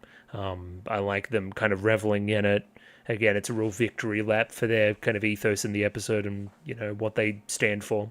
you know, this allows them to show off their stuff one last time, you know. I think there was a super advanced pun here going on with some squid emperor penguin dictator stuff or something. I don't really get it. Sure, they seem pretty impressed with it though. The argument here is really sweet too. Like, potentially we've peaked with this whole winning the race thing. Maybe that means we can't make any more memories after that. It may be the end of our time together. That's the premise again behind kind of splitting the money 50-50. There's a nice bait and switch in this segment too, because again, we say later on that you know, you start crying and saying, oh yeah, that was going to be my idea or whatever. That's where you think the kind of scene's going. I had such a good idea for it, and then I forgot it, and then you come out with yours, and it's the same idea, and we all hug, and it's all very sweet. Instead, your idea was the stupidest fucking thing ever, as we see there. Anyway, we'll get there. It's far too difficult to create one last memory with this 500,000 yen. I will fly to come see you. With yours, you should fly to come see me. Yeah, see, this is the moment where you think that she's going to say, I just remembered what I wanted to say too. But no, she's just crying at how pathetic it was. Again, it's the spending it all on Chitara snacks, which I don't even know what they are. They look like fucking string cheese to me or something. And I mean, that's where the episode kind of ends. Yeah, I loved that episode. I thought it was great. Next episode time now. One of the most striking things early on here is the use of 4x3 and a different animation style to depict kind of the editor-in-chief of the magazine's childhood, as we have the dads here reminiscing. This again will come back at the very end of the episode where we do that whole segment with them trying to hit the beach and whatnot. It's all very cute. But yeah, shoutouts to this art style, man. It's not too different in the character designs there. Just me and my Tonbo pencil against the world, of course. This is when Tsurubishi really, you know, takes it in his own hands and says that, hey, shouldn't we be talking about outdoing said summer breaks from the past, not wallowing in the despair of them never being back? Again, turn that frown upside down. Very positive attitude, very befitting of City the Animation and the rest of the morals within. I do like the dad team. The dad team is... they're cute. I like them. They vow to best the summer of Echan and Matsuri. I'm not sure how possible that is. Okay, next up, Nikura Nagamo make a YouTube video, try to make something that goes viral, and make a little bit of money on the side. As previously mentioned in the skip before, Makabe's are kind of closed over the summer, or at least a little bit. So, like, that's Nagamo's job. She's doing less stuff at the moment and being lazier than normal. Let's try to get up and about it and making some money. Oh yeah, stupid fucking joke here too. I don't know if I liked this one. She just has headphones in? What's the joke? I don't know. I guess it goes to show the fruitlessness of all your kind of berating and shouting and stuff. It's something. I don't know. It's a bit random, though. Like, literally, she was like... maybe she was listening to the races, too? She was just, like, looking up gambling. She's a Nagamo's a menace, man. What the hell? And again, at this point, I have no choice. I might as well follow your script and do your video idea. I think is the script meant to be terrible? Is that also the joke? I feel like that's the joke. It's something about you fighting yourself in fucking rock, paper, scissors or something. I do like needing to remind Nagamo of all people to give it a little bit more energy. Like she gets nervous on camera or something. As it stands right now, that video is shit. We won't get any views on a video that's shit. Therefore, we need to introduce a new character that no one's ever seen before to enact the same skit, because that'll bring more eyes to it, because it's a new character that nobody's seen before. Our suggestion, Nagumon, we're going to do the same thing, but with a bit of a nya-nya thrown in it every now and again. And we're going to make you wear this dress with a tail and cat ears and a kind of life saver thing, life preserver. I don't know. It's a cute design, I guess. It's like embarrassing. It's yeah, sure. And just to spice it up, if the whole cat made accent life preserver thing was too weird, we're also going to get you to say Gonsu at the end of your sentences, and then we put the whole thing through like some crazy like editing software or something and put her on the street doing the entire thing. It got 1 like. I hope this video that you're watching right now has more than 1 like. That'd be nice. I'm looking at some of these other thumbnails here too. They're kind of funny. Yeah, it's nonsense. Gonsu nonsense. And then in the segment immediately after, we had this character, this waitress from the restaurant again, whose whole thing was kind of yelling out about fried rice before and trying to find a chef, and it being kind of like, her joke is that it's kind of convoluted, whatever she's asking for. It's kind of like way too specific and way too directed towards somebody's niche.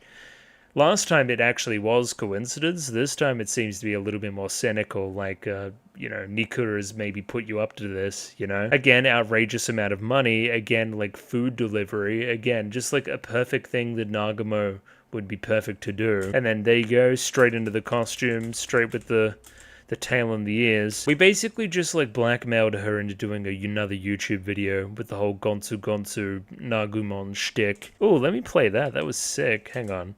So again, the tempura's being eaten by that. Look at her like load up. That's sick, man. Yeah, this segment is craziness, because then it turns into like, let's find, the thing that took the tempura, because, we need the tempura for the delivery.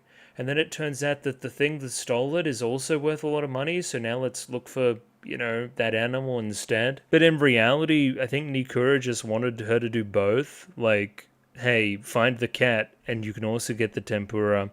Therefore, you can deliver both and get both the rewards. That goes a step further when we see a criminal here stealing everything that we want. Therefore, we need to take him out too and hand him into the police. Potentially there's a reward there to be had too. We can triple it up. I like his getup. It's like this really, really traditional, like, robber. Like, Eastern robber. Like, if you were to dress up like somebody that steals stuff, like a thief, this is what you would dress up as. His walk cycle's amazing too, just how he's kind of like creeping along there. That's just wonderful.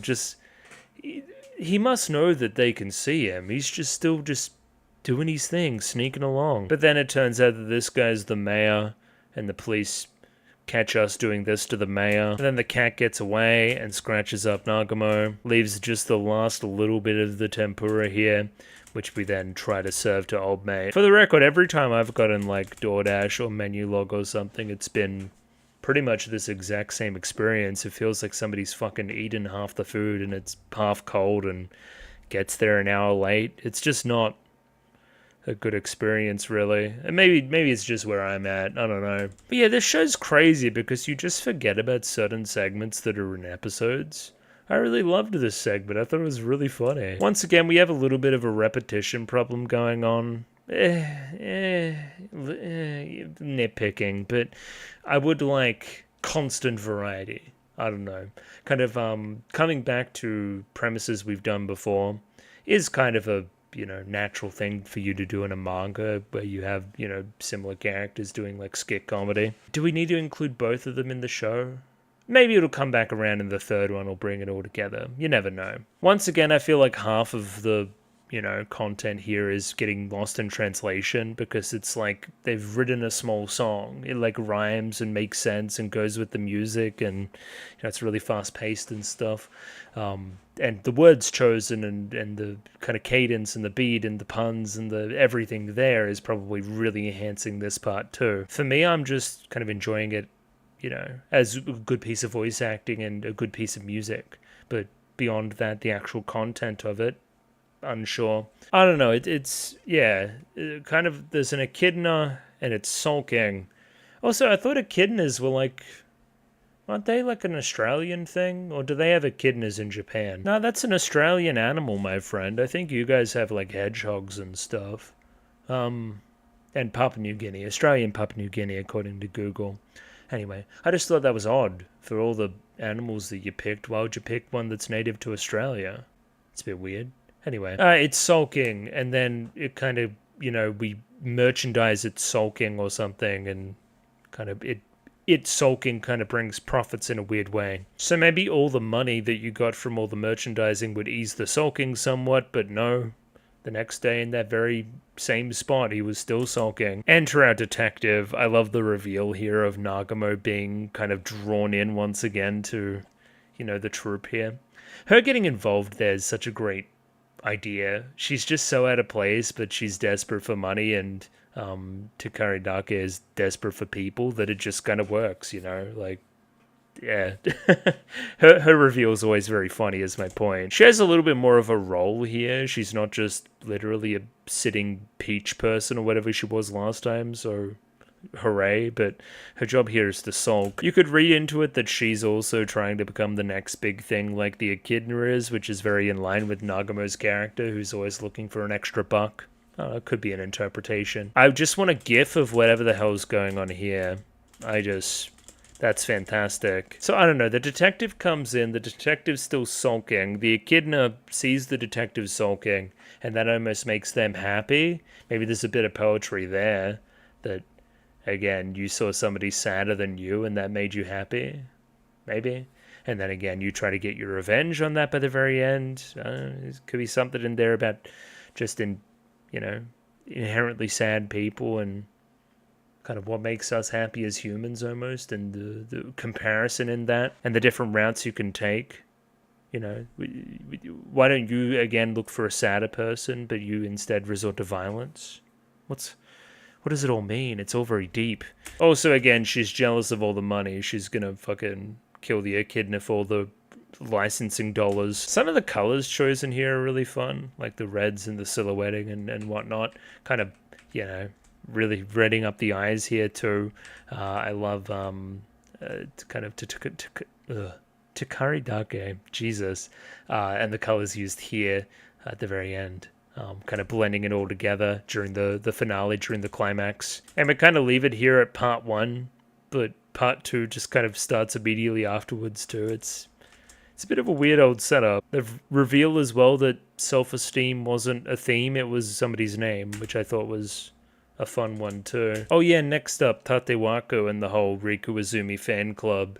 One, I don't know about you being in the fan club. That's give me weird areas. I don't know about all that. But I do like him just kind of dropping from the ceiling and immediately grabbing onto the back. It's some craziness. So essentially, hey, you've been getting too buddy-buddy with Riku Izumi. It's time to fuck off. Give us some space. We're all fans here. You're hogging her too much. The sound effect chosen here, which is kind of like a cheerleader yell or a routine or something, is fantastic. Again, they're essentially cheerleaders for Riku Izumi. Yeah, just great decision, great sound effect. Of course, when the policeman shows up, this old man's attacking me, we immediately put it together that he's another member of the fan club. And instead of helping, he's gonna block off the street and make sure that nobody interferes. I don't know who this paint guy is, but he's kind of fun. I like his eyes again. Either way, they've all put up the wall. He's surrounded by all sides. He cannot even hope to escape. Is this that same old crossroads too? That could be fun. And yeah, the reveal here that it's all being organized and coordinated by the captain of the soccer team as well. My friend, my brother, how could you betray me? We kind of get into the philosophy of the fan club there too, which is that, hey, we don't want everybody to fight over her and there to be violence, so let's kind of all be on the same kind of side and all kind of get a little bit of her, if that makes any sense. Like, if we maintain status as a fan club rather than a partner, and none of us are vying for anything better, then we can all kind of exist peacefully. So it's almost in a plea to keep the peace here that we have him in full Dogiza asking for assistance and help. That's when Tatewako kind of ruins things and says, hey, well, Riku Izumi likes me. You can't prevent that. Like, but he doesn't know. Enter Riku Izumi entering the scene and basically proving that completely wrong. Oh yeah, the solar system. This shit's so funny. So he like buries himself like into the earth here, and then we zoom out to the entire solar system. Like it's not CG, but it's not 2D animated either. There's just like some kind of weird stuff going on, man. I don't even know how the fuck they did it. It looks like a video game. So where has he come from? Has he gone all the way through the Earth to the other side and is now falling through the Earth into space?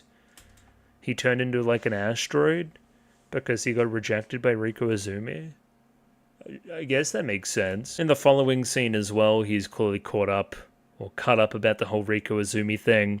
We're still in school. We had to do makeup exams. It's kind of following you know, from that last skit where they did the wrong thing and had to do the makeup exams, like everybody had to come along. Either way, we're setting up a general premise about making one last summer memory here. This summer I was rejected by Rika Wazumi. She doesn't care, she's just sleeping the day away. And this skit then turns into something weird about Guinness World Records, and there's a pun going on, and it's all about making the next catchphrase or something. It's all just some nonsense. It's all coming back to me now. Oh no. So again, we kind of interpret like making memories in the summer as like making history, and to make history we need a Guinness World Record. I don't think you can get a Guinness World Record for somebody kind of, you know, rejecting you. So, but kind of at a loss maybe. Then the teacher's like, it's like you're asking me if bananas count as snacks. Basically it's preposterous. It's a no. That doesn't count. You've asked me for something nonsensical. This is when enter Adatara into the scene with his coffee in hand, who's like, what if instead of trying to get a record, we tried to get a kind of buzzword or a catchphrase going? So let's brainstorm as a class, kind of trying to use the previous scene, trying to look in there somewhere for a catchphrase. Again, this one is largely language-based and is thusly going over my head a little bit. That's fine. I still thought it was pretty funny in the moment, them just... It's meant to be like nonsense, and I think it succeeds at that. We start with, does Guinness count as a snack? Which everybody immediately hates, and it freaks them out. It almost kills somebody, it's that terrible. What about this? Does Guinness count as a banana? Which is even worse, people start foaming at the mouth. Jesus Christ. But then we get that mix perfect, right? Do Guinness and bananas count as things that go in a bag? Of course, it makes perfect sense to me. So then we're going to call the buzzword place and check if we can, like, put this buzzword in for, like, application. And it's going to win us the day. Also, something about the phone call here is very, very funny to me. Like, it just turns very real here. And, like, it turns hushed a little bit. Just, yeah, the voice acting here is killing me. It's very funny. The whole class waiting in anticipation is good, too. So, this joke here confused me in the moment. Essentially, we called up the buzzword place and they said our buzzword was shit. So, the whole skit is kind of trying to be like about like making memories this summer, or doing something of note, doing something worth it, and all that other kind of stuff. The thing that we have that is our accomplishment for the summer is this buzzword, and it's shit. It gets shit on immediately, right? That's life, just one hardship after another. This is contrast with an actual successful group. We have the high school winning the Koshien tournament, you'd imagine for baseball, maybe? It is for baseball, yes. So hey, we actually have somebody that did accomplish something. They did make some memories this summer. They were a winner, contrasted with our class, where we say it's one hardship after another, because our buzzword didn't get accepted. And that's all very pathetic, and that's the joke. Okay, I got there by the very end. Closing out the main portion of the episode here, we have the dads returning. They're you know, doing their summer break. They're making memories, just kind of similar to what we were talking about in the previous scene, actually. They're very cute. There's something going on here. I like it. Hashtag old man summer. And they're immediately into the alcohol. They're on the party bus. They're saying, we've never felt so young. We've never had time off all at the same time all over again. We think the bus driver's going to ruin it. But he's actually chill. Hell yeah. Let's go, party bus. So then I specifically love our kind of flares and our, you know, like crazy sun effects here. And it just looks like a beautiful day. Some of the shading over here is gorgeous too. Like it looks like it's the lead in for like a classic beautiful summer's like day. Like it's really going to be awesome before it's immediately the worst rain we've ever seen. Ever. Once again, just some of the animation work and art here is really, really impressive. Look at it kind of in motion there, man. It's really something to behold. Yeah, what a good looking show. I will say the joke is a little bit one note in this scene. It's just that by any means, they're going to not let anything ruin their summer break and their, you know, chance to, you know, make a better summer than they ever had in the past. They're not going to let the rain get them down. They're not going to get any of the poor conditions or anything. They're just going to go do it. Which again, I mean, it's kind of pathetic. but it's cool. They also get pounded with random things that fall out of the air. Like, I don't even know what that was. It looked like some kind of weight or something, almost like a kettlebell. The reveal of the shorts showing how excited they all are for this too is another wonderful touch. They're literally in the middle of a typhoon trying to make summer memories. It's just not good. The worst mistake yet was unfurling the umbrella like this. Of course you were going to go flying. And then, yeah. I feel like maybe the first one that hit you in the head was some kind of summer-related item too, because a watermelon is most certainly summer-related. And it kind of splitting into thirds, and us three presumably enjoying a third each is another nice touch. They did have their summer memories after all, just a little bit different. Now, really running out of gas here towards the end, which I felt like was the vibe last week too. I feel like you guys saw the bit. It's meant to be like part adventure story, part classic RPG, part older anime, 90s anime that just kind of goes on fucking forever and has a million next time ons. And it's this great kind of meta love letter to that kind of stuff. It's just like continuous next time ons, just kind of explaining the adventure that we were on. That's a cool way to do this. Again, the general concept of this episode is summer and kind of having fun in the off season and whatnot, kind of bringing that adventure-y energy in through like a older anime pastiche kind of thing is a really great touch. It's lovely. It's probably my favorite singular joke in the show thus far, maybe? The most clever, I guess. It feels like a really good Sana Zetsubo Sensei bit.